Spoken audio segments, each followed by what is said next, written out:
You seen Drake's God Plan video? I haven't. I told them the other day we should just go in the hood and just throw money in the air, because that would help. People get money and they So buy what I they would need. say we need to go in and give money away. If we throw money, it's disrespectful. I know what you're saying, but I also think there's a nuance around the oversimplification of let me do something big when the devil is in the details. Dropping the money in the community, however you do it, is important. But making sure it's delivered in a respectful way that says, I trust you to do something with it, is just as important. And I think there's lots of programs that drop money in community, but then they totally lose the respect of just having a conversation with somebody saying, what's important to you? So no video. Yeah. You can make a video of you handing money to people and reassuring them that you trust them to do what they want to do. And if they do that, then they do that. Hey, I'm Troy. This is Darius, and that's Danny. We were college roommates and played football at Georgetown. During college, we threw a lot of parties, but at the same time, we were out in the community doing good. Our senior year, we met a guy named Frank Luntz. You might know him, you might not, but he's a very big political strategist. We started working with him, and he challenged us to take our experiences growing up in DC and go out into our community and make a difference. At the time, we would have never have guessed we would have grew good and raise millions of dollars, make a huge impact where we live and work. Darius, he's the one who's not afraid to speak his mind. He knows everyone. Me, I'm super empathetic, I'm in touch with the community, and I know how to get things done. Danny, he's the go-getter. When we talked about the idea of starting good in college, he came home the next day to our dorm and said, hey guys, I filed the paperwork. Along the journey, we linked up with the good people at Chasing the Dream, and he challenged us to go out and explore the authenticity of the American dream. And this is what we found. Melissa Bradley. I just remember y'all telling me she working in the White House. This is after she sold her company in undergrad for multi-millions, correct? Yeah. Savage. Yeah. And she outwardly is a symbol of hope for what it's like being black, what it's like being a woman, what it's like being gay, every single one of these different groups, which is super impactful. Regardless of what demographic you're pulling from, just to see somebody with all the barriers that she had to overcome, to win and win in such a big way. She's the first person to receive a license, first black woman to receive a license to open a bank in the U.S. Yeah, to be a chartered bank owned by a black woman, yeah. So what are the if there were 3 or 4 major topics you want to hit in this, what are they? Definitely race relations. Race relations, okay. I think women and just the intersectionality of identities in business and what that looks like for a person who's in our industry, in the industry of entrepreneurship and finance. What does that look like? What is against us and what are some of the positives? Okay. I say just finance, social entrepreneurship in general. The fact that she was the director of an organization like Tides, she's been deeply entrenched in the social impact space that I know that we're swimming in heavy right now. Yeah. So I'm getting more information out about that for sure. And within that, she's heavily educated, so I'm sure she could spit us some facts about the inequities and the history and the plight of the black person all the way from Africa to now. It's gonna be a good shoot. I'm excited. Yeah, I'm excited for this. You in many ways have been a unicorn amongst black women. You started multiple businesses and made millions of dollars over the course of your career. Yeah, I don't know if that makes me a unicorn. I think there's something innate around, and this is a significant oversimplification, but I don't know too many people of color that are not raised with an understanding of what's the importance of community. And even when you have nothing, you have got to pay it forward. And I think once I was able to be successful, whatever that means for different people, and realize that that success was not equally and equitably applicable to anybody else who was probably a whole lot smarter than me and had a lot more access, then I was like, well, it's no longer good enough that just one of us makes it. But I also think that's how I was raised. I think it's having gone to a Jesuit institution where it is about caring of other people. And even in answering that question, you made it about other people. Sure, because that's what's important to, but that's what's important to me right now, though. How have you done it? How have you managed to defy the odds? And not in I don't 2010s, give up, you've been doing it for 30 years. I just don't give up. I don't take no for an answer. I mean, and part of that is my mom. She's 91 years old.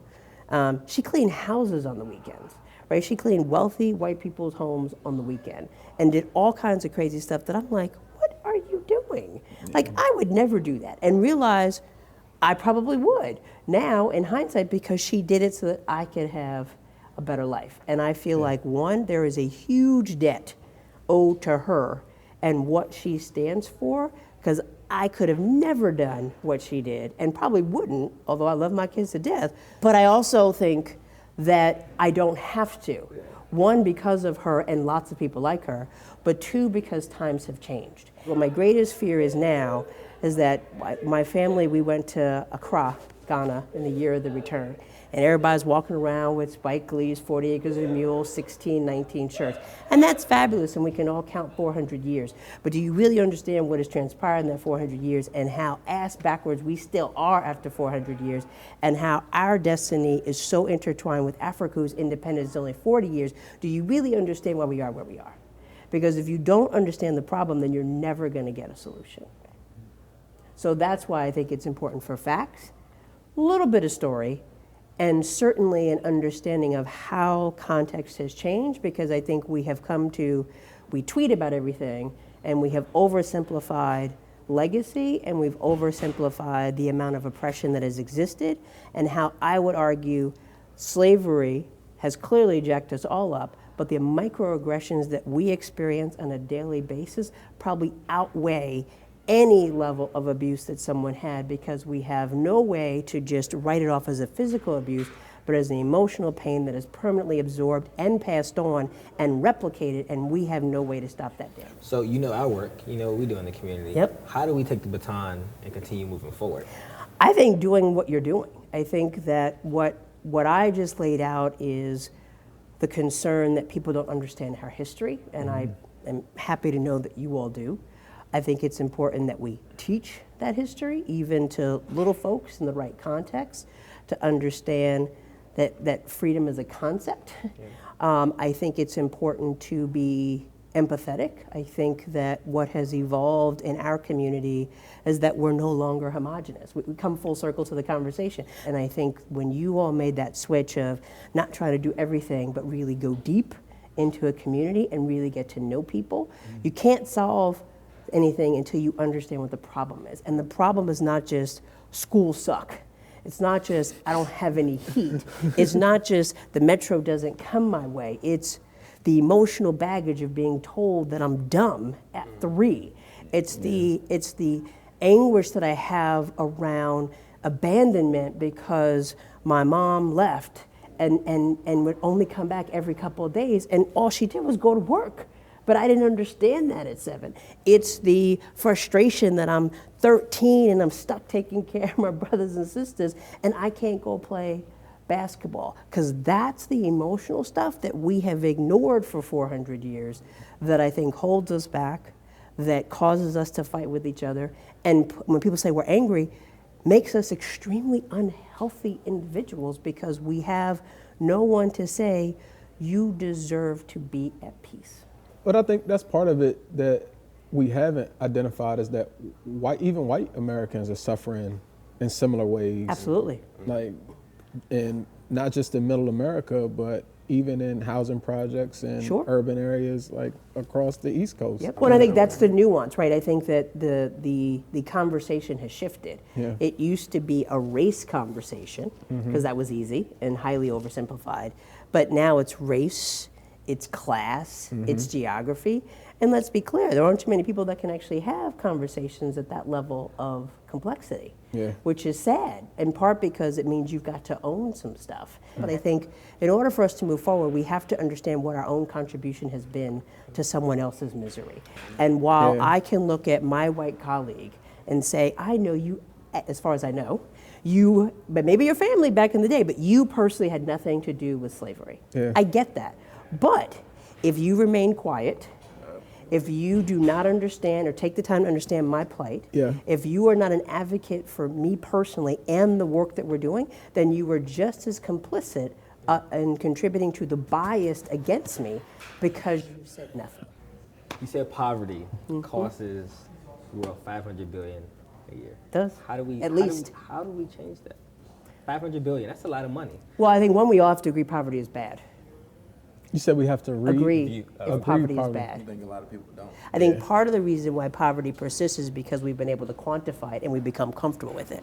And those who talk about it haven't had to live it. Like imagine if I know I couldn't do it. I know you couldn't do it. But imagine we had to live off $2 a day. Like it just doesn't happen. Whether it's poverty or something else, until we believe and make the investment to actually change where people are, then we're never going to solve anything, because you can only take so many people from one place and put them somewhere else.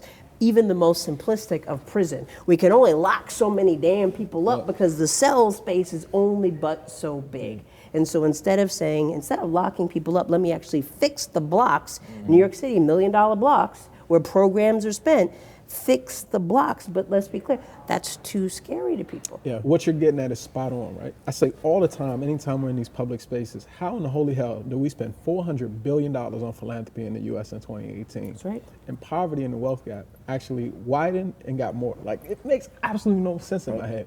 Like, literally, we could have wrote all the poor people in this country checks.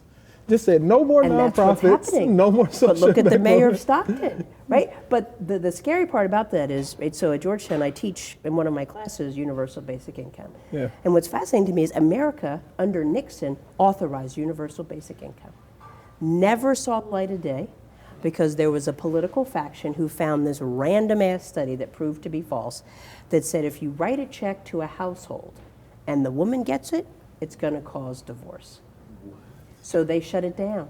We have certainly seen in places like India and Kenya, when you actually give somebody money, they actually make better decisions because guess what? They actually know what they need. But we have created this sense that we, particularly as people of color, don't know what we need. Yeah. And we need somebody else, either wealthier, older, or a different color to tell us what we need. But I truly believe we'd solve people's problems if we just made an investment. And let's be clear, as a finance person, I look at all those philanthropists that have made investments, and we've solved nothing in this country. The only thing we had solved was polio, and now it's making a comeback. We should all be arrested because we have committed fraud. We have said we've made all these changes, and nothing has happened. And if we all worked on Wall Street, we'd all be fired. I think it was Jeffrey Canada that said that education is the only, what do you even want to call it? The only business in America that can fail year over year over year And still get funded. and still get funded. Yeah. Absolutely. And that's the core for any of our advancement, only because we've decided that your matriculation through school is a sign of success. You blame the customer, the parent. Because they showed up hungry, or they were late because the bus didn't come, or whatever. Yeah, absolutely. You got kids standing on the corner, right, backpacks, weighing them over, they about to tip over, and they waiting 45 minutes because the bus don't start, and there's no heat on them. I mean, it's absolutely crazy how we allocated investments. You talk about legacy, and you talk about legacy in the context of Africa. This show a lot, we talk about this idea of the American dream. Like when you think about your own legacy in the context of the American dream, like where does it really start for you? I think it's evolved, right? I mean, I was like anybody else growing up poor, right? It was like the American dream is making as much money as possible. And I think once I realized, that it was possible, but it was a rigged game, then it shifted to be the focus on, okay, how do we unrig the game? And that's just because I'm curious like that. Like, okay, gotta be able to get more than 5 of us thrift. And then I think it was, okay, what's the American dream for black people? Then I realized, don't believe the hype, because black people ain't gonna get there by ourselves. And don't get caught up in that divide and conquer. So then it was black and brown people. And now I think, particularly, the past 5, 6, 7 years, traveling internationally and being a business person and recognizing the impact of globalization, if we do not proactively own that our collective destiny is all tied together, then we're not going to get anywhere. And so, particularly now after going to Ghana and walking through the door of no return and coming back through the door of return and recognizing how, and literally feeling physically and emotionally that 400 plus year history still impacting me today, and recognizing, slice that zero, 40 years of independence of most of the sub-Saharan countries being free of colonialism, I need to calm down and I need to stop just the American way and understand that there is a Black way. And so the dream is, how can we all get to whatever the promised land is together? If I can't figure out how to solve this problem for millions of people, it's going to continue to happen to billions of people because no one listens to 100 people. Damn. That's a big wow. Wow.